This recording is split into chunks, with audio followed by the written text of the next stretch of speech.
Please welcome Small Business Administrator Kelly Leffler.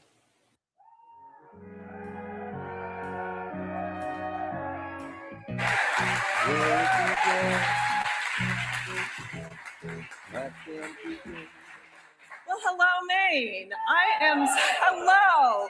I am so thrilled to be back in this beautiful state. And of course, it's always my great honor to join our incredible Vice President when we're out on the road. And I'm really excited to be here at Compotech. Now, this is an incredible small business that got its start with a big vision and a little support from the SBA. That's my agency. So please join me in thanking Paul Melrose for hosting us here today. It's a great entrepreneur. All right. Thank you, Paul. Now, y'all may know that Paul started this business about 15 years ago with a big idea and a purchase of a single piece of equipment off of eBay. Now, thankfully, he took a big bet on his American dream because today, this is the fastest growing manufacturer in the entire state of Maine. Yeah.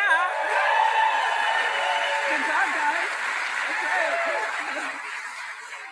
That's right. That means nearly 100 hardworking Mainers from this local community are producing life-saving ballistics for our U.S. Army, our brave men and women of the U.S. Army right here. And that story is only possible right here in America.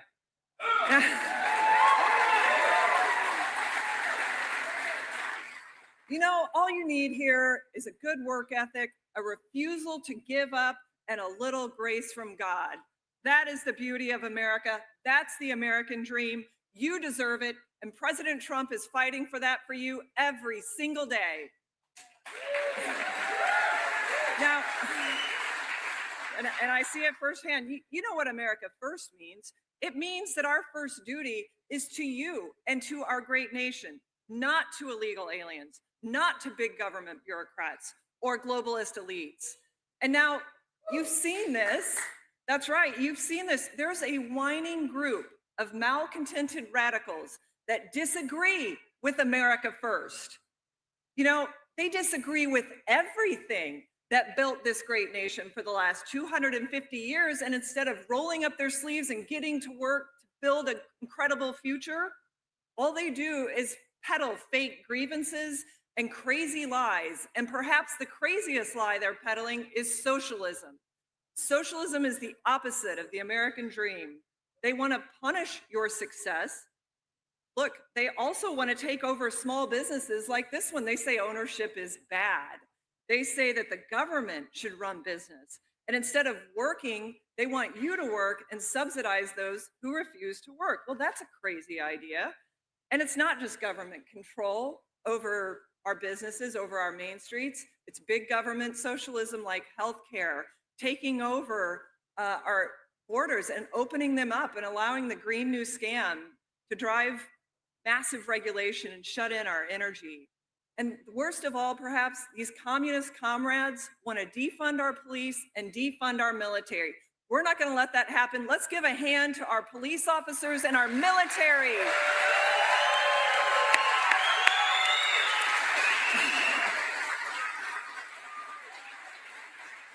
I mean, you know what that would do? It would create the type of devastation, the type of poverty that you see in Cuba and Venezuela. That's what they want for America. That's how much they hate America. And my friend, the only thing socialism brings is mutually assured poverty. We're not going to let that happen because President Trump believes in the American people. He believes in this nation more than ever. Now, let me tell you, it is the hardworking men and women that make this country great, but I don't have to tell you that because that's you. And thanks to all of your hard work in this administration, a Main Street comeback is unfolding across this great country because for the last year, the Trump administration and our congressional Republicans in Congress has been laser focused on one thing, putting American workers, families, and small businesses first. I have seen it firsthand. Since day one, President Trump and Vice President Vance have worked with urgency, with resolve, and unapologetically to make America great again.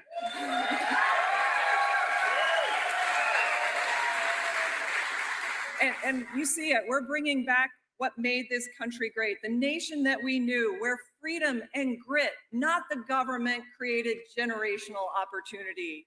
Instead of punishing you with high taxes, we reward you with the biggest tax cut in American history. Instead of crushing you with Green New Deal mandates, we're cutting thousands of regulations every day. Instead of closing great factories like this one and sending millions of jobs overseas, we're protecting American jobs with fair and reciprocal trade.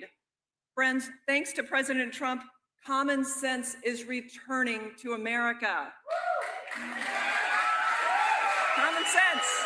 It's common sense. Now, despite the obstruction of congressional Democrats, we're throwing fraudsters in jail when they steal billions of dollars of your taxpayer money. They got to go to jail.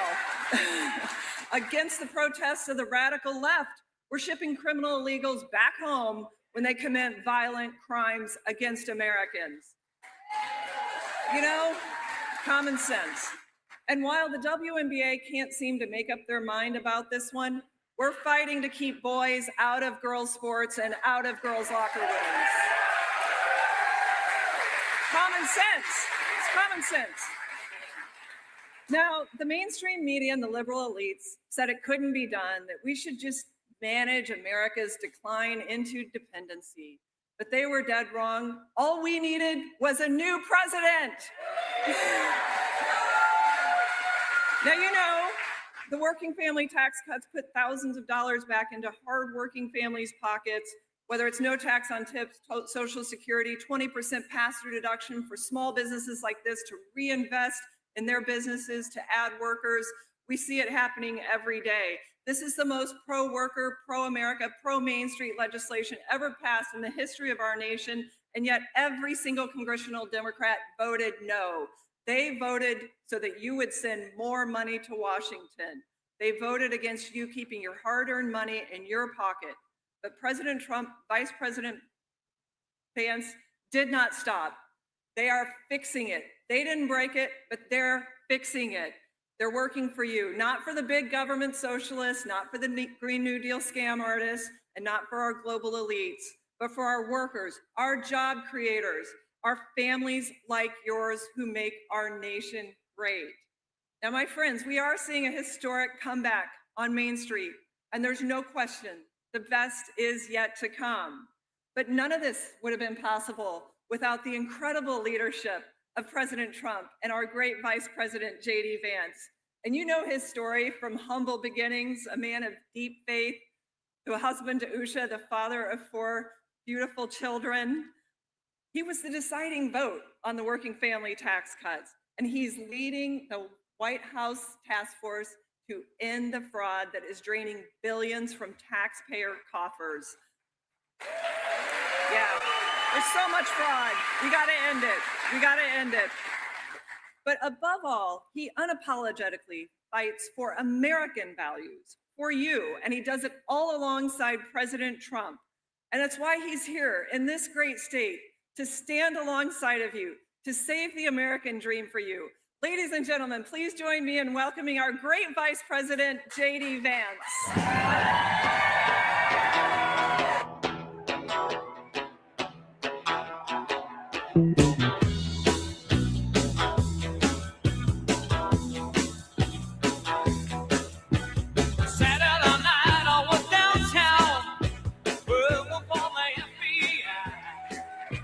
How we doing, Brewer?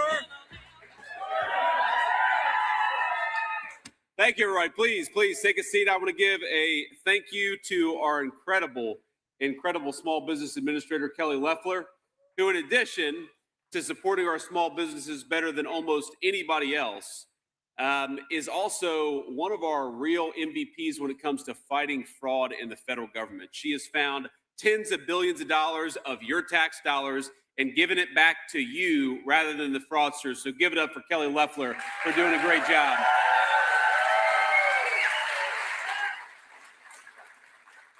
I got to give a few other thank yous as well. First, thanks to House Minority Leader Billy Bob Fockingham and Senate Minority Leader Trey Stewart. Where are you guys? Stand up.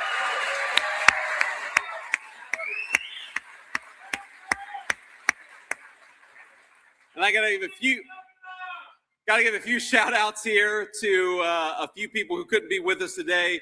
The first is Bobby Charles, who I know is running for governor. Give a round of applause for Bobby Charles.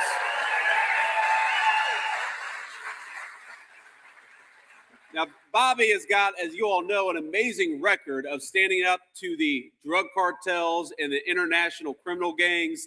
He has been an amazing fighter for the state of Maine. He's going to make a more amazing governor for the state of Maine.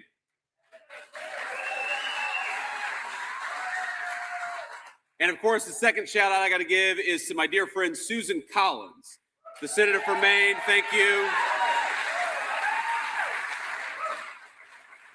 Now, whenever I'm in the great state of Maine, which is one of my favorite states, it's beautiful. It's got hardworking people, amazing industries. I love a state like Maine, which has got this incredible natural beauty, but is also a place of hardworking Americans. So I love to be here. And whenever I'm in Maine, I got to give Susan a little bit of crap. Because as you know, Susan is the most independent member of the United States Senate. And as the president of the United States Senate, she sometimes makes my job just a little bit harder. But she makes it harder because she is coming to work every single day and fighting not for a political party or not for any abstraction. She comes to work every single day and she fights for the great people of Maine. And I've seen it. Susan has been, I'll tell you a little story about Susan. She has been to my house probably a half dozen times, the vice president's residence at the Naval Observatory. And I've never seen a person who is more attuned to the details of every single thing. She's always asking, what does this do for Maine? How is this good for Maine? How is this bad for Maine? And she tries to get as much good for this state out of Washington and as little bad out of Washington for this state, which, by the way, is a very hard job. But she does an amazing job. And so please give it up to our very independent friend, Susan Collins.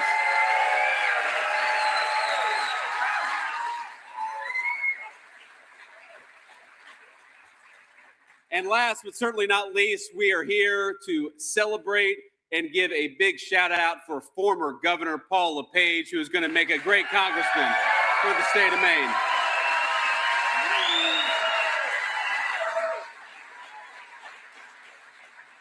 This guy is so much fun to be around, and his love for Maine is infectious. This is not a politician who punches the card. This is a guy who loves this state.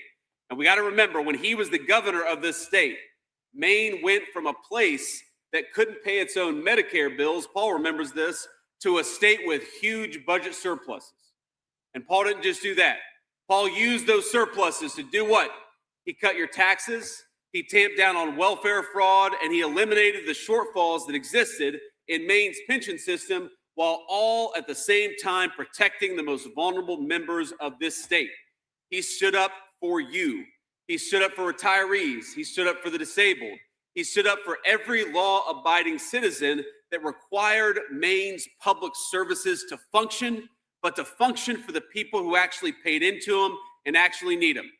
So take it from me, a guy like Paul LePage, he is not a go-along to get along politician. He is an independent-minded guy, but he is independent for you. There's one thing I know that Paul cares about, and that's fighting hard for his people every single day. We got to send Paul LePage to Congress.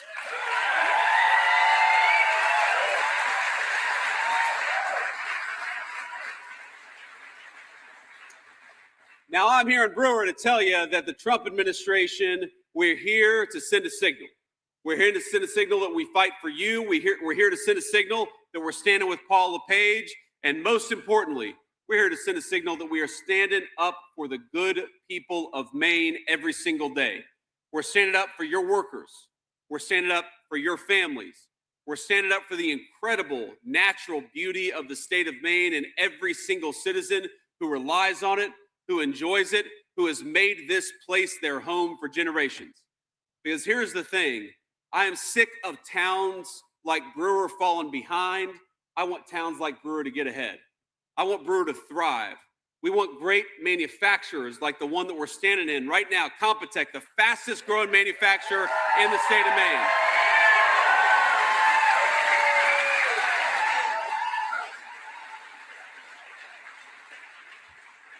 I want to reward companies like Computech that invest in their workers rather than in trying to ship jobs overseas just to make a quick penny.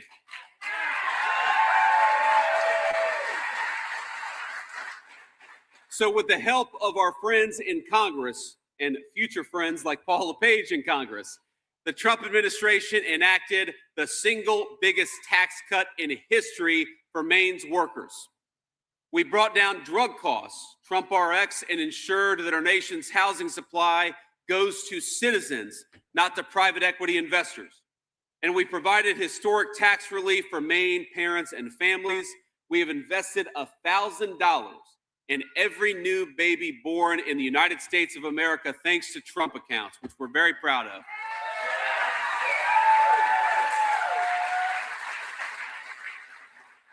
And as you all know, the Second Lady and I just welcomed about 5 weeks ago a beautiful fourth child, baby Alec. Thank you.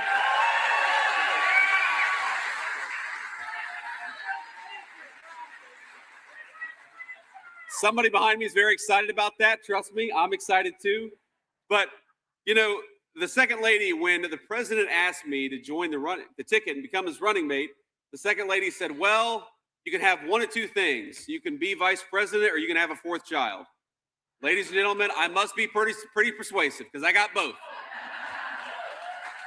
But I got it in part. I like to joke because, you know, she was not sold, Usha was not sold on having a second child. And then I said, honey, the Congress just gave us the $1,000 Trump account and the working families tax cuts. She was like, all right, I guess we're going to have a fourth baby to take advantage of this. But when you hear Kelly Loeffler rightfully talk about the rise of socialism, one of the things we believe in the Trump administration is that the way to defeat socialism, it's not to throw slogans at people. It's not politician talk and repeating the same old thing. It's giving people a real stake in the future. Now, $1,000 may not sound like much, but you take $1,000 to a child born tomorrow in the United States of America, and you give that child 18 years of compounding, 18 years of interest accrued, 18 years of investing in something, and that's how we make the next generation of Americans have a real stake in the next generation of the American economy. And that's what you gotta do if you wanna fight socialism. Give people a stake in the future. The Democrats are running a very corrupt game, which is they're trying to tear down this country, tear down our young people, tear down our military. And what's left over with the ashes of what they've torn down is socialism. Well, we've got a different approach, my friends. We want to invest in you. We want to fight for you, and we want to fight for your children's future. We're going to defeat socialism by giving you a stake in the American dream, and that's how we're going to win the future.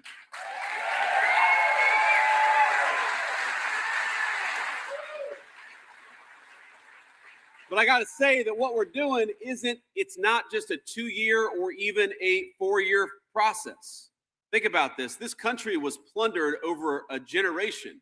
Our goal is to reverse a consensus that has screwed over communities like this one for decades. I got to be honest, it was Republicans and Democrats that did it together. For 40 years, places like Brewer have been told that it doesn't matter. That it doesn't matter if we make things here in Maine or 5,000 miles away with foreign workers. Think about this. The people who are running our country, the people who are supposed to be devoted and dedicated to this community, they said that we were stupid or stuck in the past if we wanted good manufacturing jobs right here in communities like Brewer. What we really needed, they told us, was just to juice the short-term profits of a few big corporations. We needed to open that border and prioritize foreign workers over our own citizens. They would cheer on the corporate raiders as they slashed headcount and shifted all those businesses either to foreign countries or brought in illegal aliens to employ. And as our politicians and some of those corporate cronies got rich, who bore the cost? We know it was us. You bore the cost. We bore the cost. Communities like mine in Middletown, Ohio, and communities like this one in Brewer, Maine. Men and women who built their lives around a factory or around the community that existed and was supported by that factory, they were left powerless and they were left destitute when decisions by far-off politicians made this community poorer so that a few people could earn a few quick bucks. And it wasn't just the businesses, my friend, it was the politicians. But just as it was a policy choice by people in Washington to let that happen to you and to your community, in 2024, Brewer made a new choice to reverse 40 years of American decline and send Donald J. Trump back to the White House.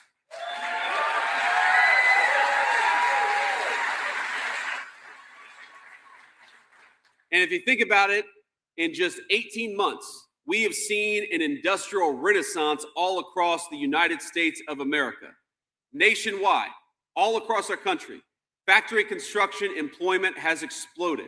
83,000 new jobs in factory construction just since Donald Trump came back into the White House. Trillions of dollars, trillions, are pouring into our country to support new facilities, new jobs, and of course, new workers and to train workers in the new jobs of the future. And as companies start building, orders for new factory machinery and other capital goods are breaking records. We're seeing the very foundation laid for a manufacturing renaissance all across this country.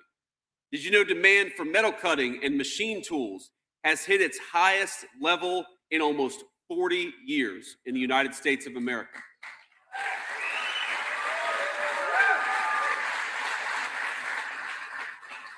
And all that construction, my friends, it's supporting, as Kelly said, an America First manufacturing boom, with last month's activity in the manufacturing sector reaching its highest level in years.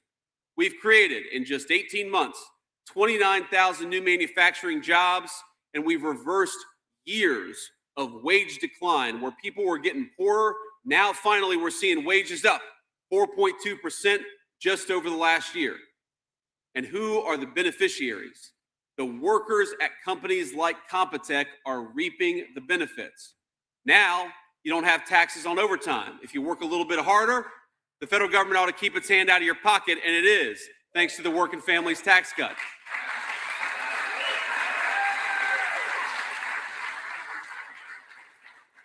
And this business is the perfect example of what we want to see thrive. Our vision of America is that we want businesses and workers investing in their communities, investing in their homelands, and thriving together. Where previous generations of Washington leadership would reward the people who are shipping factory jobs overseas, we are rewarding factories and manufacturers right here in Brewer, Maine, like Computech.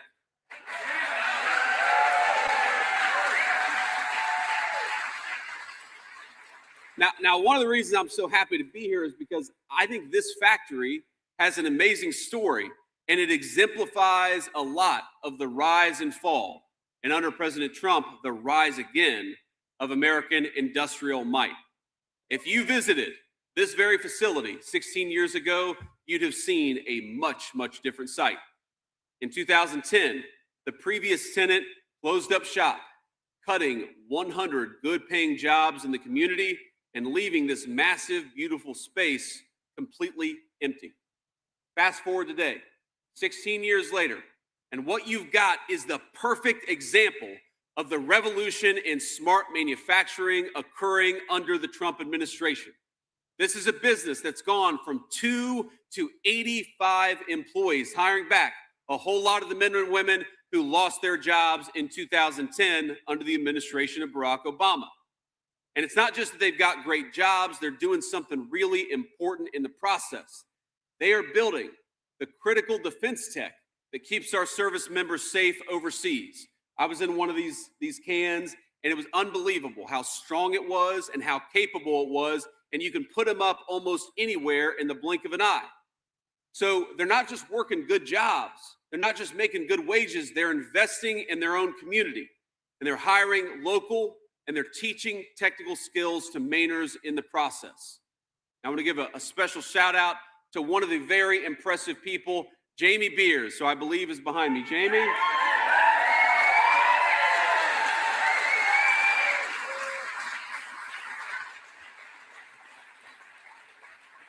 Now, they didn't tell me that Jamie was a good-looking guy with a beard, and Jamie, I hate good-looking guys with beards because they make me feel jealous, but I gotta say, Jamie is an amazing human being. He's a maintenance manager here who worked his way through high school to learn his trade so he could take care of his 3 daughters. Now, Jamie is a real son of the state of Maine, having been born and raised in northern Maine. This is his home. And I want to give him a quick congratulations as well, because this past June, he got married to the love of his life, the beautiful Danielle. So congratulations, my man. This is right there.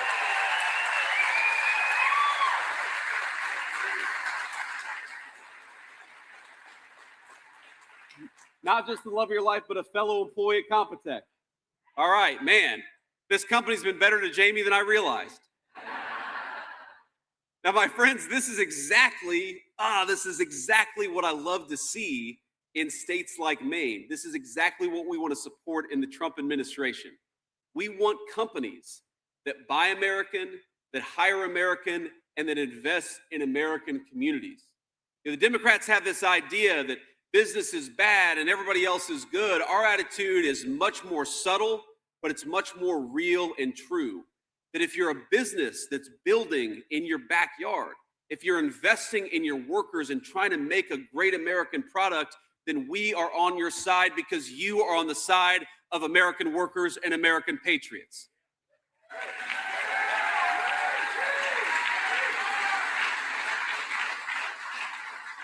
We want companies that help our country and our workers lead the world in innovation without selling anybody short. And thanks to the efforts of folks like Kelly at the SBA and, of course, the Working Families Tax Cut, we're lifting them up. We're making it easier and rewarding them for investing right here in Brewer so they can continue to expand, continue to build, and hopefully have a couple more love stories like Jamie's.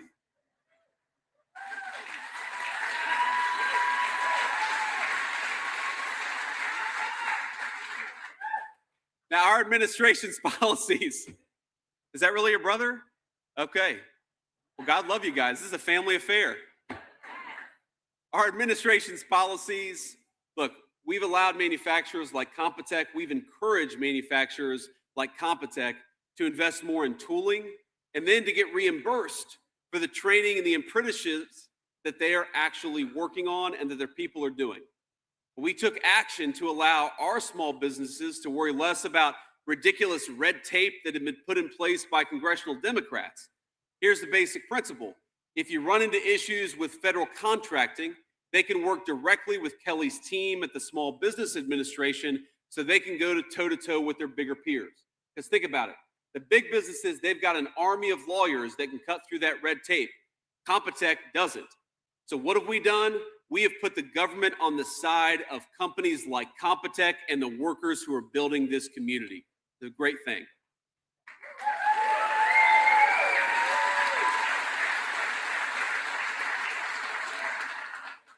And when places like Brewer thrive, when Compotech thrives, they make our whole nation safer. But it also means good wages. It means stability and dignity for the men and women who work here. It means workers can raise their families. It means people can not suffer under financial stress, but can have the space to fall in love and spend a little bit of extra time with their families, maybe take a vacation. That's what this is really about, ladies and gentlemen. It's not about, you hear people talk about growth and the importance of growth. Why do we talk about those things? Because we want good jobs. We want dignity. We want the dignity of knowing that if you work hard and you build something, if you play by the rules, your country is going to have your back for a change. And work naturally, that's the only thing that is actually going to give people that real dignity. A welfare check is never going to replace a job. And we've got a choice in November. Do we want a party that provides good jobs or a party that provides a lot of welfare checks? I vote for good jobs. How about you?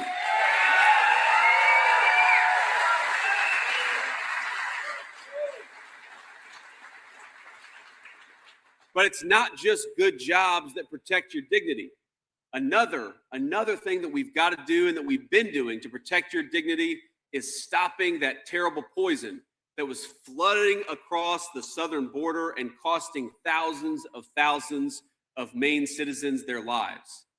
By closing the southern border, the media and the Democrats, they say that it's heartless. It's heartless to enforce your border. But our border enforcement is not based in fear or hatred of anybody else. It's based on a love of our countrymen, of a love of the people, the men and women in this room. Because what we did is that we helped keep drugs out of Maine communities.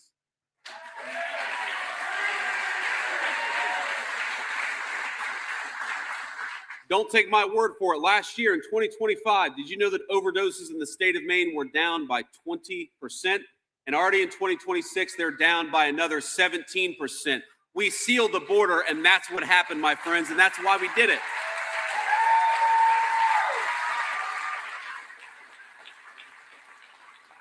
So even as Democrats call for abolishing the police or for slashing the funding of the people who are keeping that border secure, we have backed the blue and fought for our police officers because they fight for us every single day. Let's give a shout out to our great law enforcement officers. They deserve it.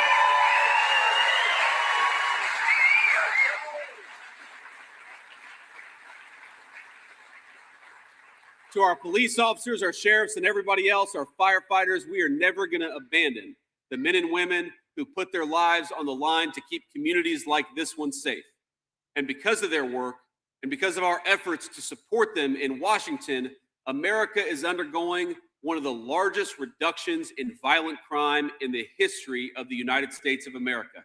Did you know that homicides in this country plummeted to their lowest levels in 126 years? That's amazing. That's an incredible thing. Now, it's not rocket science. On the one hand, you back the blue, and on the other hand, we've deported thousands of violent predators, criminals, fraudsters, and other people who are making it harder for law-abiding citizens to live their lives. And it's not just the effect on crime. You know, I was always asked during the campaign, they'd say, what are the things that are causing housing prices to go up? And I'd say common sense, it's supply and demand. That if you bring in millions and millions of illegal aliens, you got to put them somewhere. And when you give them houses that ought go by right to American citizens, that's going to increase the cost of housing for everybody else. Well, it's 18 months, ladies and gentlemen, and the verdict is in.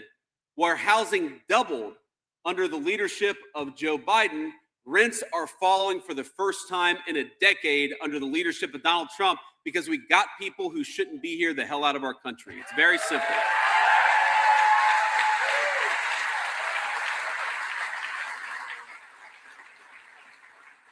Now, you hear me talk a lot about job growth, and obviously that matters. We care a lot about job growth, but I don't just care about job growth. I care about where the job growth goes. And did you know, this is the craziest statistic of the entire last administration, that all of the net job creation under Joe Biden's leadership went to foreign-born Americans, mostly illegal aliens. Under this administration, all of the net job growth has gone to native-born American citizens. It's gone to you, because that's who we're here to fight for.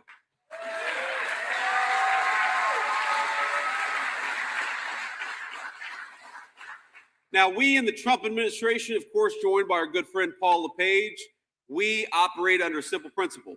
The government exists to put you first.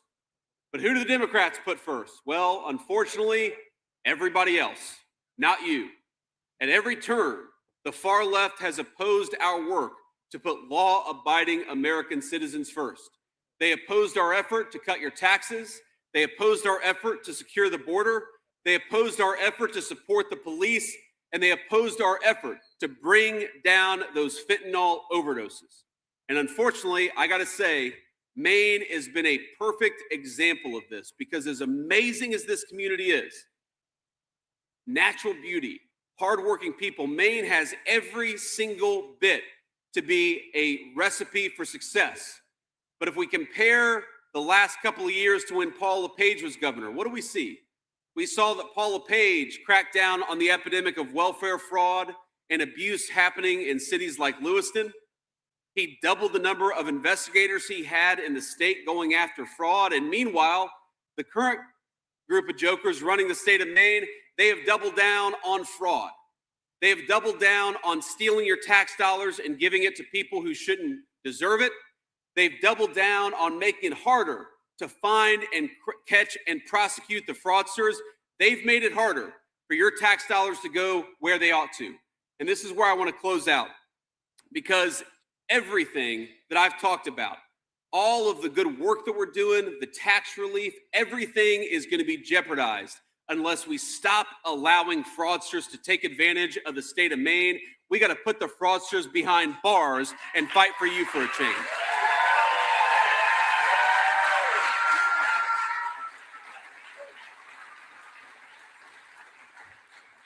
Now, I asked Paul, I said, how in the name of God did a state that was doing so well when you were governor and has the most amazing people anywhere in the world, how did Maine become one of the main capitals of defrauding the American taxpayer? And the answer, turns out, is, well, I've heard a lot of answers. All of those are right. But look, one of the answers is somehow you guys hired an auditor who is not actually an auditor and failed the auditor exam. Well, call it old-fashioned common sense, but if you want somebody managing your money, maybe they ought to actually meet the constitutional requirements to do the job. And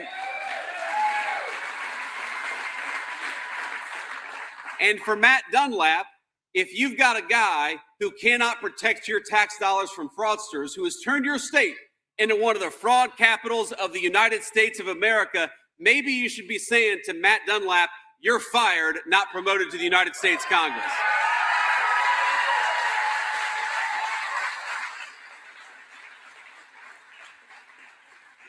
So when I look at the choice before you, it's very simple. Are we going to choose somebody who fights for businesses like Computech, or going to choose for people who encourage companies to ship jobs overseas? If we're going to fight for companies like Computech, we need to fight for Paul LePage.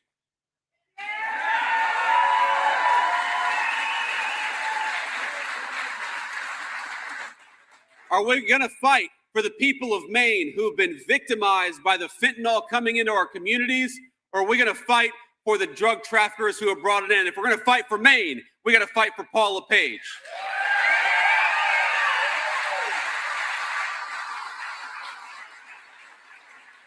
Are we going to fight for the fraudsters who are stealing your money? Or are we going to fight for your children to have a safe and prosperous community right here in the state that they love? Because if we're going to fight for the children of Maine, we got to fight for Paul LePage.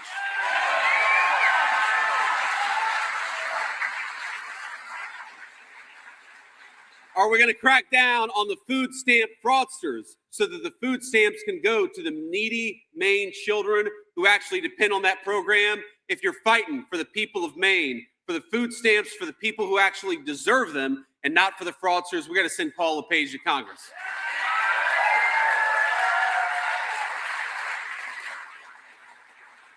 At every step of the way, you guys are blessed to have a congressional candidate who has actually fought for you rather than the fraudsters, rather than the criminals, rather than the illegal aliens.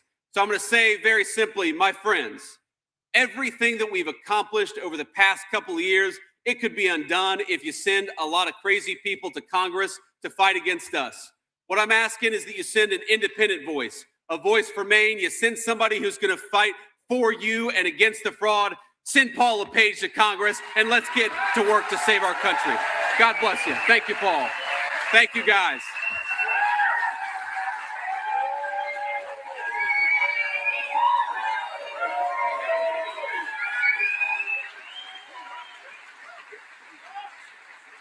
All right.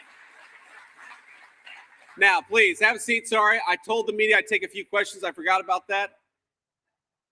So, I would like to start with the local press, and if we've got a little time, I'll take some questions for the national pool after that. Local press, fire away. Vice President Vance, Grace Blanchard, ABC 7 and Fox 22 News here in Bangor. On the topic of fraud, just a few months ago, you were across the river in Bangor addressing fraud concerns and expressing an openness to work with the Mills administration. Can you speak on any progress that has been made since then in terms of regarding cooperation between the Trump administration, the fraud task force, and the Mills administration? Well, what I said back in Bangor a few months ago, and I'll repeat it here today, is we don't want the anti-fraud issue to become partisan. We really don't. Democrat, Republican, or independent, whoever you voted for president in 2024, you should be standing behind the principle that the hard-earned tax dollars of the people in this room ought to go to what they paid for, not to the fraudsters. That's simple. So we've reached out to the governor, to the attorney general. We've gotten, some people in their office have been responsive, but I hate to say it that after a few months of working with these guys, I don't have a great amount of confidence that they're going to lean into this anti-fraud effort. And I think the problem is that their incompetence or their something worse is one of the reasons why Maine has become such a capital of fraud. And particularly, it's a lot of healthcare fraud. You think about this, the two big federal programs, Medicaid and Medicare. Medicare is the program that you paid into if you're an elderly American for your entire life to ensure that you've got good health care on retirement. Medicaid is the program that ensures that our low-income Mainers and low-income folks across the country have access to basic medicine. And I like that. I don't want a kid who can't afford to go see a doctor to suffer. We say in the United States of America, we're going to take care of our fellow citizens when they're down on their luck. And that's a good and amazing and generous thing. What do you see? You see fraudsters taking advantage of those programs. You see people saying that they're providing healthcare services, collecting a whole lot of money, but not doing a single bit of healthcare. It's got to stop. And what I'd say to the governor and the attorney general of the state, we continue to have open arms. Come and work with us. Fight against the fraud. Fight for your own people. We'd love to work with you.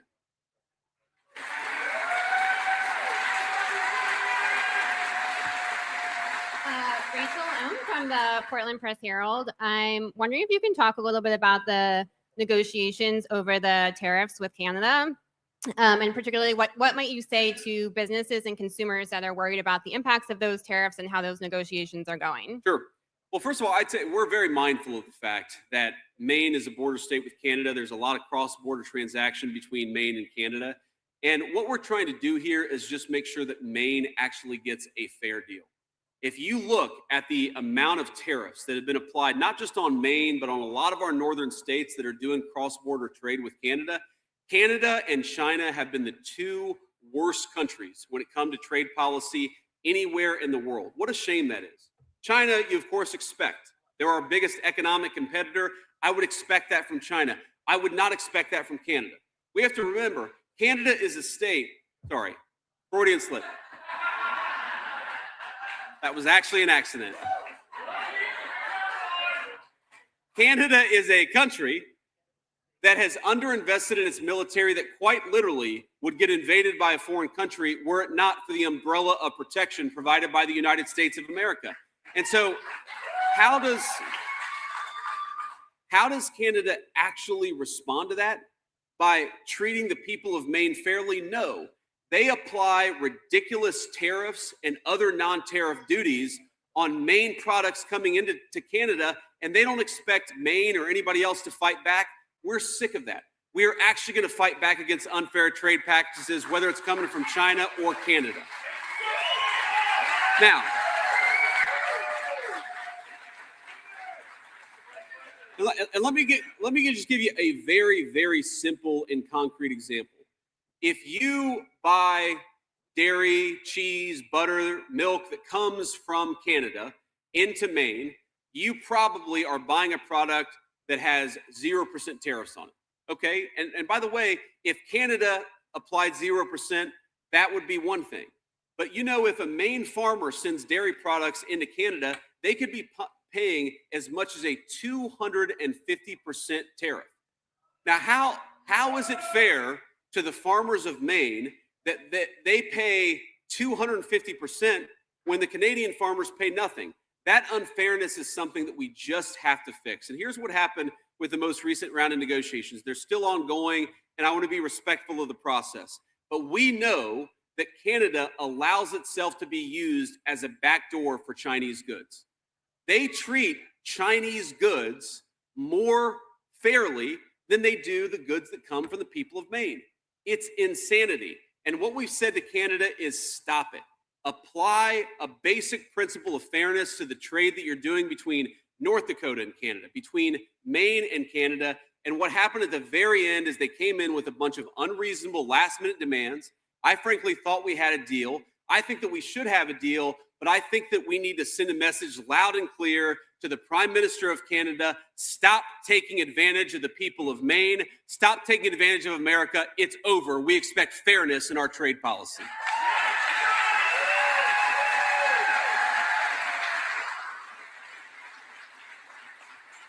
I'll take a question from this gentleman up front.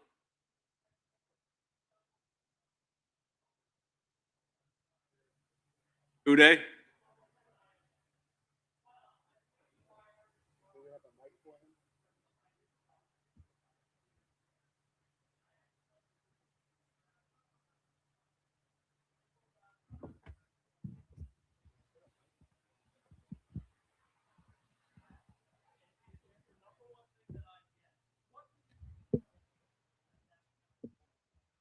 Well, I appreciate that question. The question was, how do we ensure accountability for the people who have committed fraud? And I do know that the Maine Wire and Paul LePage and really everybody who is a patriot in this community has been on top of the fraud issue, frankly, well before I was. Paul LePage has been the biggest advocate in state or federal government anywhere in the state of Maine at protecting your tax dollars and protecting these programs. It's one of the reasons why we got to get Paul LePage to Congress. I need the help, ladies and gentlemen. You got to send Paul to help me.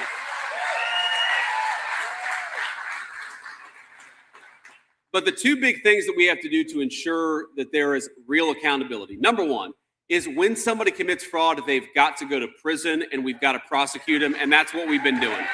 If you look at the number of anti-fraud prosecutions you've already seen, but also at a new, we set up a special position within the Department of Justice, an anti-fraud guy within a deputy attorney general who's just going after fraud. That's his 100% day-to-day job, and we've massively ramped up the prosecution. The second thing you got to do, and this was shocking to me when I started this work, is that if you had low-level fraud in the United States of America, we would largely, it wasn't an official policy, but if you committed fraud of, let's say, $1 million, the federal government would just look the other way. Isn't that crazy? So what we've done is we've said, no fraud is too small. If you are defrauding the American taxpayer, we're going to do everything that we can to put you in prison and send a message to the other fraudsters. The gig is up. Commit fraud against America and go to jail. Let's do one more. Jackie Mundray, I work at WMTW, the ABC station in Portland, Maine. You touched on immigration a little bit, and I know immigration enforcement has been a priority of the Trump administration. I'm sure you're also aware there was a fatal shooting at the hands of an immigration agent in Biddeford 6 weeks ago. Last week, there was a shadow hearing with Democrats that say the Trump administration is not investigating this shooting. Where are we on that investigation that happened in Biddeford 6 weeks ago? Well, first of all, that's not true. There was a shooting, as you mentioned, about 6 weeks ago. And of course, the Trump administration, our Department of Justice, everybody investigates this stuff because we want everybody, whether they're political friends or not, everybody has to follow the law in the United States of America. It's that simple. Now, in that particular case, I don't want to comment on, I want to prejudge all of the details. But look, when you have a law enforcement action, when you have somebody who is committing a crime in the United States of America, and you go and arrest that person. Now, I believe the person who was shot was not part of the underlying investigation, but when the officers approached the person they were trying to arrest, that person drove away from the scene. And what at least the law enforcement officers argue is that that person posed a danger to the community. Again, I'm not going to prejudge the case because I think everybody is entitled to their case, not in the court of public opinion, but a court trial by their juries, an actual real investigation, if that's what ultimately happens. Everybody is entitled to understand what's going on, whether what they're being accused of is actually legitimate. And ultimately, of course, if there is a criminal prosecution, then they're entitled to a jury by their peers. But when I look at that case, what I see is inevitably a country that is trying to enforce its laws, and it hasn't for a long time. And while Democrats get extremely agitated about this case, again, we're investigating that case. They're being dishonest if they say that we're not investigating that case. But what I see from Democrats is people who are far more worried about a shooting involving an illegal alien than they are about the fact that tens of thousands of Mainers died from fentanyl overdoses by that poison brought into our community.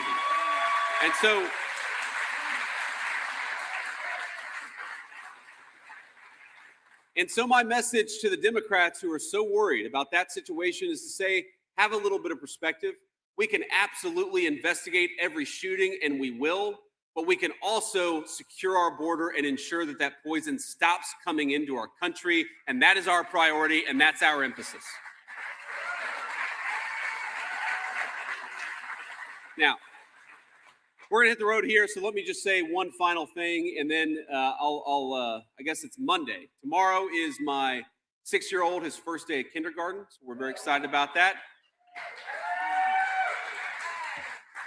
I have some kids here who looks like they're not excited to get back to school, but let me just say that, even though I grew up in a different part of the country, I have a certain feeling of camaraderie with communities like this one, because I grew up in a town, a steel mill town, where everybody said it was the town of the past. People just accepted that the steel mill jobs were going away, that all of my buddies' dads would have to lose their jobs, that my papaw would lose his job, and that's just the way that it was. And I remember growing up and remember how many people, how many grandparents and parents said to their kids that if you want a future, you're going to have to go somewhere else. You're going to have to go off to school somewhere else. You're going to have to find a career somewhere else. You're going to have to get job training somewhere else.